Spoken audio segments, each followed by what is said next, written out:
বিশাল size. Hasan মামার বিখ্যাত নলি। যারা এই নলি খাবেন তারা হাসান মামার দ্বিতীয় শাখা। এটার জন্য অ্যাড্রেসটা কোন জায়গায়? স্টেডিয়ামের 4 নম্বর গেটের অপোজিটে হাসান মামার দ্বিতীয় শাখা। এটা আমার 2 নম্বর শাখা। 2 নম্বর শাখা, এই তো দ্বিতীয় শাখা। 3 নম্বর শাখা আসলে আপনার 300 পিস।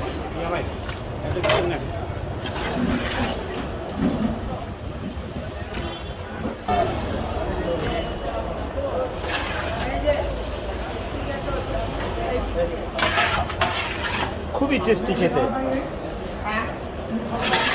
একটা জুস।